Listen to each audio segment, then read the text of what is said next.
Hello, everyone, and welcome to State of the Game number 120 on, what is the date today? May 15th. It's one of those days, Yannick. Anyone who's been watching the behind-the-scenes camera knows that Yannick literally sat down 20 seconds ago. Anyway, my name's Hamish. I'm going to be hosting today, like most days, and I am joined by Yannick. We're sitting here today, like most days. I know, it's not... Hello, everyone. Hello, wait. Hello. People might be sick of you, like they are of me. Yes. But... like you are of me. Nah. The thing is, you're super relevant to today's discussion because we released TU3 yesterday. Yes, we did. How's it going? It's going good. I mean, there's a few things that we are looking at and that we're going to be talking about, obviously. But yeah, in general, I think it's going really good. There's a lot of changes in there. And I think it's going to take a bit of time for everybody to get their heads around, you know, like all the changes and all the build things we've done and all of that. And of course, with the raid as well. So yeah, it's pretty exciting. A lot must be happening up there pretty quickly. Yes. All right. Which is potentially a reason why I just came very late. Yes, exactly. There's a lot of things to talk about and a lot of things that are moving and that we need to to address. So yeah. I mean, we'll get to it soon, and we've got a lot to talk about. But not looking at the paper, what are the things that jump out at you that are top of mind as it pertains to TU3? We'll get to them. We'll talk about them more in depth in the future. But what do you mean in terms of like what we're looking at, or? Everything. Catch me up on the headlines for TU3. What's happened in the past 24 hours? On the headlines. So we released Title Update 3, or TU3 as we call it. Title Update 3 contains a lot of things. In general, that's a very big balancing pass we did on the game. So there's a lot of changes in terms of balancing of gear and all of that. We did a lot of survivability. We did a pass a bit on all the skill power items as well, on the skills, the skill mods, exotics, all of that. We're also adding with Title Update 3, now available. We added the first 2 classified assignments. I saw those in the UI. Yes. That's cool. Which are the narrative missions that are exclusive to Year 1 Pass owners and that are new areas that people get to explore. And there's a bunch of stuff to discover in there. So the first 2 are available now with Title Update 3. Cool. And yeah, we also added, what are the other things we've added there? Activity screen, which is the new screen that you do when you finish an activity that tells you, how you performed compared to others. So that's also pretty cool. And yeah, a lot of bug fixes as well. Cool. Just to clarify, I realize I'm going off script, but I recently had my neurologist... We didn't have time to rehearse that anyway. So. My neurologist took some blood from me like 2 hours ago, so I'm feeling super loose. The reset. So usually the reset happens on Thursdays during maintenance. Yesterday, the reset happened. Yes. George Washington Hotel came up. I managed to get my puck Nemesis blueprint. Other people did that too. So people might have missed that memo. I just wanted to... Yeah, so, and just to be clear, so what's going on is we had the normal reset last Thursday. And Capital was invaded, which is cool because people want Capital to be invaded because that gets you one of the pieces for the Nemesis. And that had not been invaded for a very long time, so that's cool. But what happened yesterday is that with Title Update 3, we also changed the way the invasions are actually rolling out. So now they're actually on a schedule, they're not random anymore. And that change actually was implemented with the update, which means when the update came out, the game looked at the schedule, and the schedule was like, hey, actually, it's, which one is it? The Hyena stronghold, I forgot the name now, that needs to be invaded. So that one became invaded. All the missions that are linked to that were invaded, which is including Grand Washington, which is the final one that you need to get the blueprint. But just so everybody knows, and that's a very important PSA here, it's going to reset again on Thursday, and it's going to be a different invasion. Okay, this is important. If you were waiting for Grand Washington to complete your Nemesis, do it tonight because it's going to reset tomorrow. This is what why I wanted to talk about it, because I can imagine that there are some people out there, and I want to ask the question that I know that they're wondering, is why? Well, not why, because I mean it's happened already, but like they might have been waiting to tonight because Capital would have still been up in that rotation for the piece that they needed from the Capital. Sorry? Yeah. So it's I mean, for Like, people that's that were frustrating, I guess. waiting, it's too bad. Sorry about that. But therefore, what that means is that we got one other shot at actually having Grand Washington available before the raid comes out. So for all the people that did Capital on Thursday, they got one extra shot now to actually do the final mission and get the blueprints. That's a good point. Which they wouldn't have had if we would have let it roll all the way until until this Thursday. Agreed. I know. I understand, and I understand that. Will we ever know ahead of time? I mean, you will know ahead of time now that it's scheduled what's coming next week. Yeah. Do you think there's an eventuality that we will be able to communicate what those are ahead of time, or are you going to wait and see? I mean, it's technically possible. I mean, I'm just selfishly like, could we say to people like, "Hey, tomorrow, next week it's gonna like, be." I mean, it's like I'm trying to think of reasons for people to tune into this show. We could be like, tomorrow the reset's going to be this. I mean, technically we can do it. I just don't know if we want to do it. All right, Ella's moving me along. All right, fine. All right, there's a few things. First point I have on here is hardwired chest piece. What's that about? Yes, so there was an issue with that piece of equipment where it could actually get stats that it's not supposed to get. So we fixed that in TU3, and that means that some of the stats may have been re-rolled for some players that had that piece. That was missed in the patch notes. So sorry about that for people that didn't know and were not expecting that to change. If people were using that piece as part of their build, just double check because the stats, the perks on that chess piece may have changed. Cool. I've seen a lot of reports of Delta issues as well. I know whenever that happens, that's the thing that everyone runs to upstairs. Yeah. Do you know what's happening with those? So that's one of the reasons why we're all running around and trying to get stuff. That's definitely our biggest priority right now. So with the release of Title Update 3, we've been having an increased amount of server crashes, game server crashes. And so that means that when people are on a server and the server crash, everybody gets a Delta error. So that is what is happening, and that's the source of most of the deltas that we're seeing now, people that are reporting them. So we're looking at that. This is definitely by far our highest priority, and we're trying to make sure to have that fixed as soon as possible, because that's really not a great experience, and especially knowing that we have the raid coming, we wouldn't want that to be part of it. Cool. And we'll talk about raid and raid matchmaking stuff in a second. We have been talking to the people who own that to find out what exactly is going on there. We'll have some of that for you in just a second. I know I don't even need to look at chat to know what people are talking about. Before that, Roosevelt Island, there's some progression blockers happening there. We have two new issues with Roosevelt Island that we are looking at, and it's two, I don't know exactly the details, but yeah, one with C4 where you're supposed to plant C4 and that just doesn't work. Okay. Another one with a rope that you're supposed to get. These two issues, when they happen, means that you can't actually progress in the mission. So this is also a very high priority for us to try to get fixed. Okay, cool. So yes, we are aware of especially these matchmaking discussions surrounding the raid. I do have some notes here, and I'm, for safety's sake, going to stick to them as closely as possible. That way I can't get in trouble. Also, it's worth noting that we do understand that people have, pulled up things that we've said in the past about this subject. So here's where it's at in front of me right now. Verbatim. We decided to not include matchmaking as we don't think this will create a good gameplay experience for random groups. The raid will test your abilities to communicate well, have a good build setup, and will require great teamwork to beat encounters. I know the people at Anasia have been really focused on making sure that this raid is the deepest tactical experience that you probably might have seen so far. Again, I don't want to, that's just my opinion. Again, not something that they're saying. Yeah.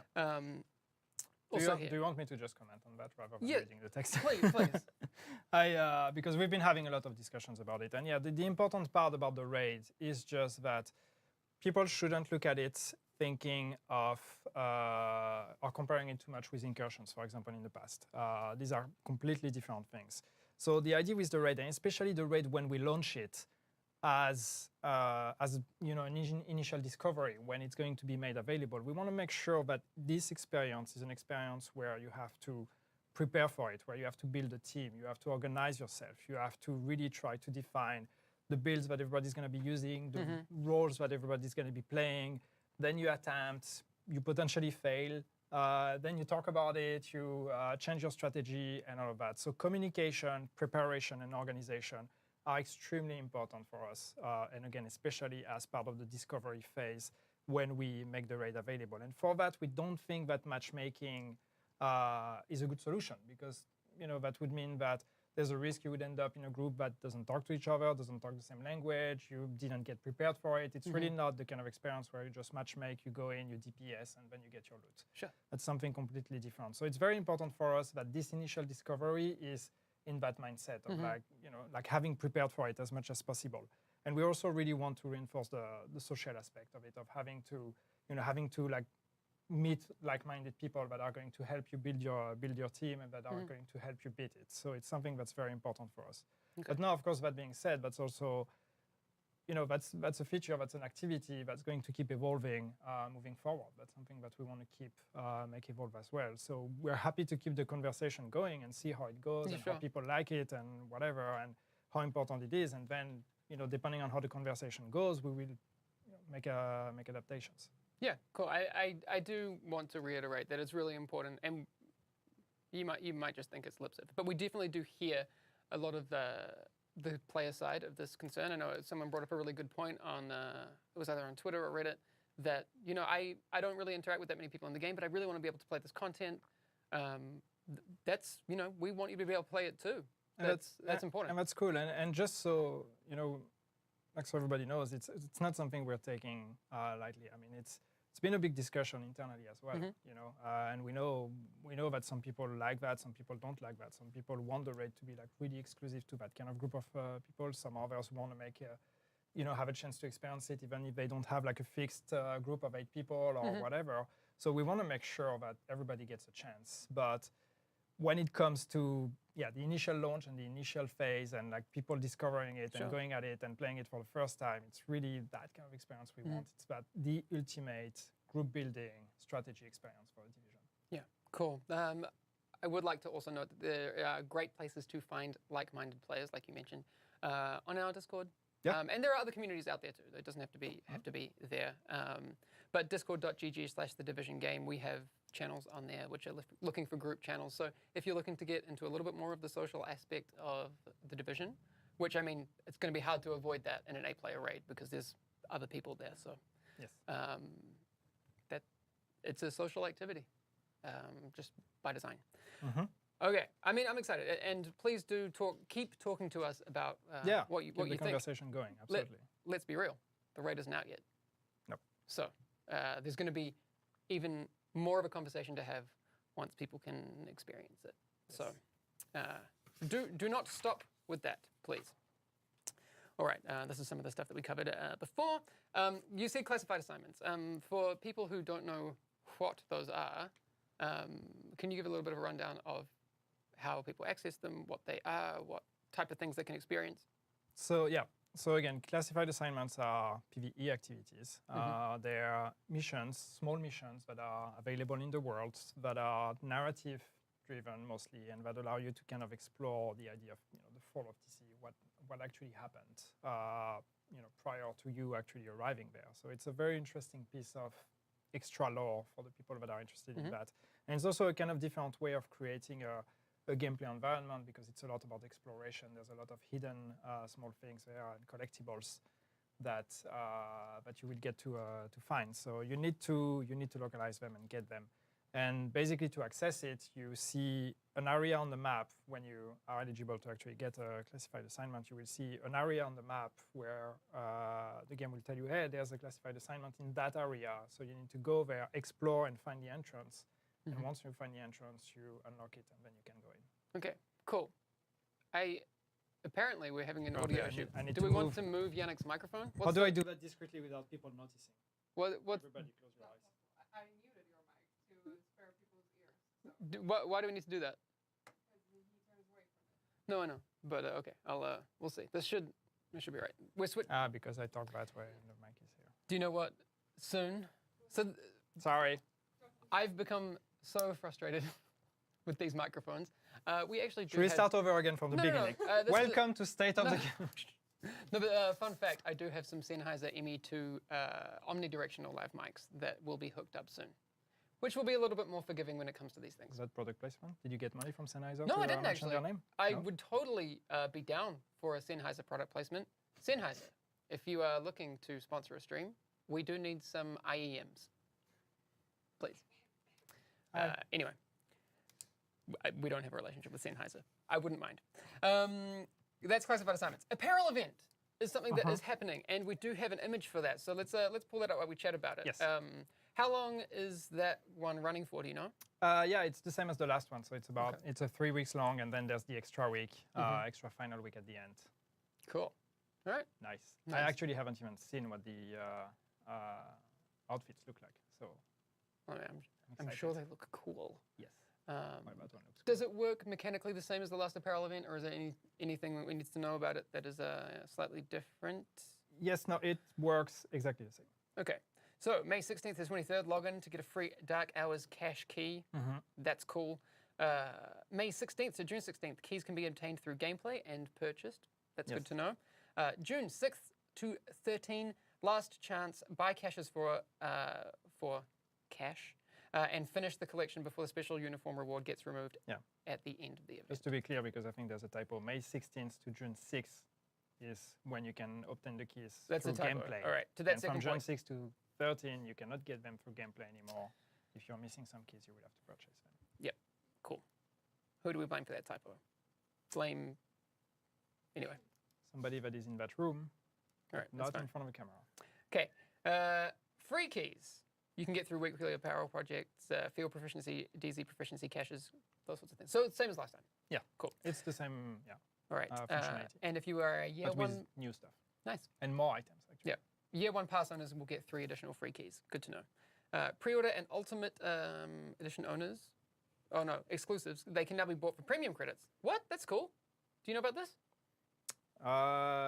Yes, but not in details. Okay. I've heard about it, but... So what does this mean? So It means that the stuff that you would get from the pre-order and the Ultimate Edition that were exclusive to those versions cannot be purchased separately for the people that didn't have those versions. Okay, cool. That's good to know. So you can buy those separately. Deluxe pack is also purchasable, which is the Lullaby and Ruthless and the skill visual changes. Let's talk a little bit about the raid, the Division 2's, well, the Division IP's first raid. Yes. Exciting, it says here. Yeah, it says exciting exclamation mark. I mean, it is exciting. Going back to E3, the reaction to raids coming up on screen is freaking cool.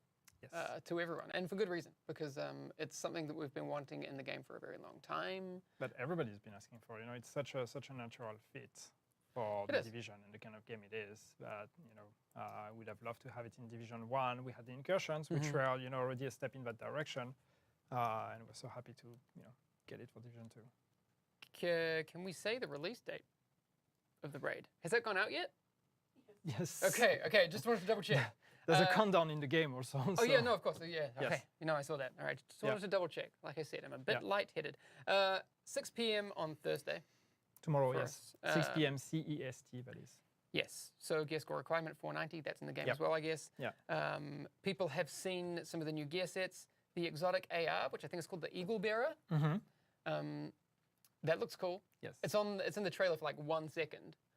People spotted it already. Oh, yeah. Of course. Yeah. So I'm excited about that one. Yeah. And there's also raid exclusive Vanity. Yes, there is. I haven't actually seen that myself. Do you know anything about that one? Nope. Okay, cool. I know it exists. We talked about this in a previous stream. You can get, there's a weekly reset timer, so you can get like extra loot once per week. Yeah. So basically, the raid exclusive rewards are only available once a week. Then you can keep playing the raid. You can, farm it if you want. You get some rewards, but not the raid exclusives. Those only drop once. Cool. All right. So we are planning to do a stream tomorrow with Chadi and Sebastian from Annecy, who worked on this. Yes. So we'll be sitting here with them doing an interview and finding out more about the process of building the raid, I guess it's accurate to say, because we don't want to go into too much detail. 1, because there's a race to the world first, and we don't want to give anyone an unfair advantage. And 2, we don't want to give anyone any spoilers, because that's not cool. But I think it would be cool for the people who want to know more about how the raids are put together, the history of what Annecy have worked on before. Yep. Because they have a really interesting story about working on Division 1 and what they learned from Falcon Lost to Stolen Signal, which I think everyone would agree was a big jump. Yeah. And then what they've applied to the first raid and the mentality behind it. Because there's a lot of cool stuff in there. But it will not be a spoiler stream, but I think it will be interesting for people. And we'll do that tomorrow, aiming for 5 p.m. So the hour before the raid comes out. We're finalizing all that stuff at the moment. We also, in the trailer, have seen that the team that completes it first will be immortalized in the base of operations. Yes. That's pretty cool. And I mean, you've worked on a lot of those in-game community-focused things in Division 1. That was, I think, a really cool thing to do, and to have that for Division 2 in a competitive sense, I think, for the first time, because we've never had that before. We had all the ETF stuff in Division 1 and some other things in trailers and that sort of thing, but this Easter egg is, I think, the first competitive Easter egg we have. Yeah, no, and that's good, and that's something we've, from the moment we knew that we were going to have raids in Division, we're like, okay, that kind of things, that world first, culture is very important. So that's something that we really want to celebrate. So yeah, cool. First team to beat it, anywhere in the world, all platforms, whatever. I think we might have something to look at in that regard. Do we? I think so. There it is. Yay.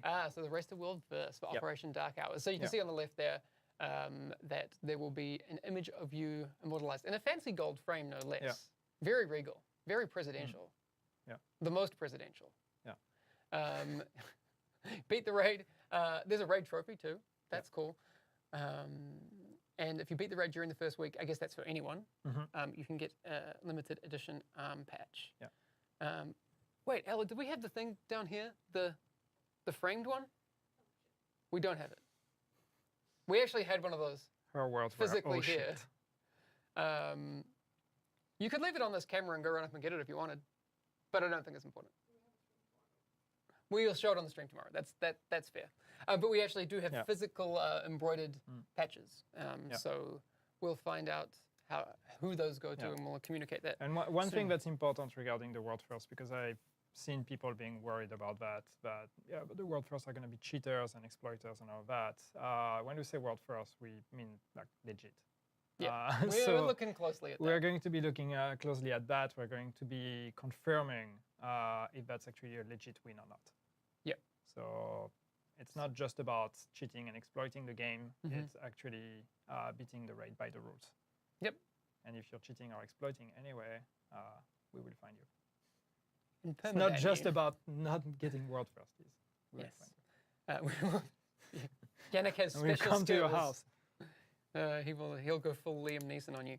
We'll send Corey to you. That's gonna be fun. Yes, no, Corey's way scarier than you are. Okay, there will also be Twitch drops available starting tomorrow at 5 p.m. CEST. So the same time as our stream tomorrow, so we'll talk more about it then. Yeah. Everyone can sign there. So you, as a Division streamer, if you are that person, you can sign up to have those available on your channel by linking your accounts and that sort of thing. So it's the link we will post in chat, and we'll also make sure that we have that on Discord for people, so we can talk about it over there. The rewards: watch for 30 minutes, you can get a Dark Hours apparel cash key. That seems fair. Also, if you watch for 90 minutes, you'll get 2 specialized apparel cash keys just for hanging out. So if you're watching streams anyway, get some cool stuff for just watching. Just to confirm, Ella, do you know? That's it, right? Once you've done that, you're not going to, every 90 minutes you watch, you're not going to get 2 more. I'm assuming. We'll silence. And again, this is something we're finding out. We'll get any clarifications on that if we see questions about exactly how that works. But I don't imagine if you open 20 tabs, you will get, anyway. You can get free stuff by watching the Division. You try and you see. Twitch, so also we heard that there's also going to be an event that's being organized over in the US. Twitch Rivals are doing a thing that starts at the same time as the raid. Their channel is twitch.tv/Twitch Rivals. I think they did something as well for the Dark Zone back a while ago. So that's there as well if you want to watch it. We have some agent highlights, and I would love to know your opinions on these things. Okay. So let's take a look at the first. Putting me on the spot here. No, I mean, I love to have your opinion on what the community are doing. I wait for the day that Yannick's like, that's rubbish. The community is always Like- doing fantastic things. No, I know. But let's take a look at the first one for the agent highlights this week. We have Zungle Boogies. Oh, nice. man. That's like legit 90s flavor. I love it. It's That so hat. good. Yeah. The hat. The logo. Mm-hmm. We should have re-released the Division 2. I like the chatterbox also. Yeah, very cool. That is one of the pieces of merch that I think we should actually produce. We should talk The to hat? we should talk to Jacob. I mean, we insisted on making these Tommy teddy bears. I'd be totally down for a Calkiss sports store, one of those hats. I don't even know what are they called, those hats? A what? Bucket hat or fisherman's hat? I think we used to have a different name for them. I can't remember what it was. So, Zungle, wait, was that Zungle Boogie? Yes. Lives on Guam. That's pretty cool. That I really want to go there. I had some friends who lived there once. And you can check out artwork of Zungle Boogie on zungleboogie.com, so that's easy. We have the next picture. What's this one? Is this that? Oh, yeah. Oh. That's some legit welding skills. Yannick, have you ever welded anything in your life? I have no idea what that is. Those in the know will call that like a stack of dimes. Stack of dimes welding, that is. That's some tidy welding. How do you do that? That's welding, Yannick. Google it. Okay. Do you know what welding is?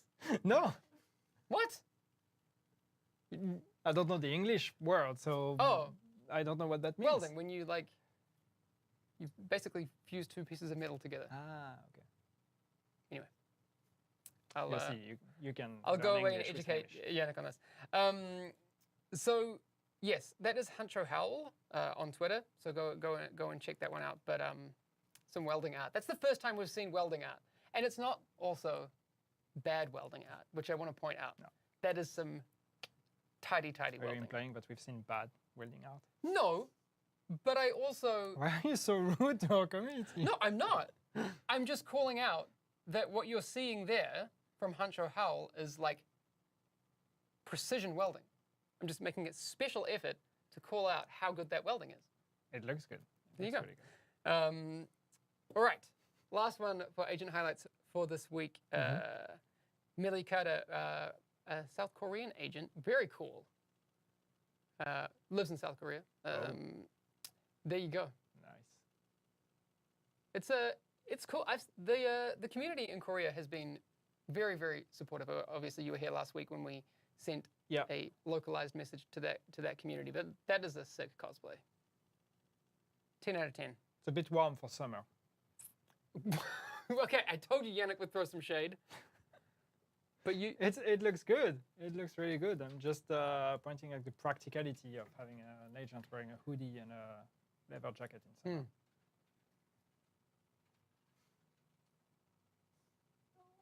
Electricity, metal welding.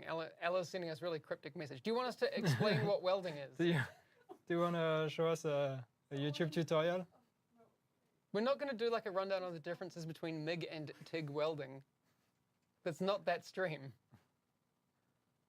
Electricity plus metal equals welding. No, there was a question mark. I'm not sure what she's trying to communicate. But She's not wrong. It's true. Anyway, that's a different stream. We could do a welding stream, Yannick. Who wants to see Yannick weld? She's about to write something rude to us now. Yes. Okay. Fantastic. All right. What's the keyboard? That's agent highlights for the week. Those are really cool. If you want to send in your things, and that would be great because we like seeing them, and we can show them on the stream, Send us and more. people can share how cool they are. Hashtag agent highlights on Twitter. Very cool. Anything else you think is important to cover before we go? I think, like we said earlier in the stream, we're aware of a lot of the conversations happening surrounding TU3, which came out yesterday. So those conversations will continue to evolve, especially how things happen around the raid. We are really interested to see how those conversations evolve after people actually get to play the raid and get to try it, because naturally those conversations are even better when they're informed on experience. So that's going to be fun. Yeah, really looking forward to hear the thoughts and feedback on the raid, on our very first raid. And also, there's still a lot of things that remain to be explored and be tried out with TU3. I mean, as we've said, there's a lot of changes to gear and all of that. So please do tell us. Do tell us how it feels. Do tell us, like, show us the builds you're putting together and show us how you're preparing for the raid or for any other type of content as well. Yeah, we want to hear everything you think about TU3. Cool. All right. And if there is any issues, also let us know. Yes, we'll be here tomorrow on the stream with Chatty and Sebastian, who have flown all the way in from France to talk to you about this thing. France is pretty close to far Sweden. away country. To be honest, it's called France. It's like, yeah, it is exotic. I think it is. And it's far down south. Yannick's a fancy French man. Yeah, I still am enamored by your exotic tones. All right, that's all for today. Thank you, everyone, for tuning in to State of the Game 120. We will be back again, like I said, tomorrow on the stream. Next week, we will be here for the State of the Game and all of the gameplay streams in between. And yeah, enjoy 2U3 and get ready for the raid tomorrow. All right, see you again. Bye. See you.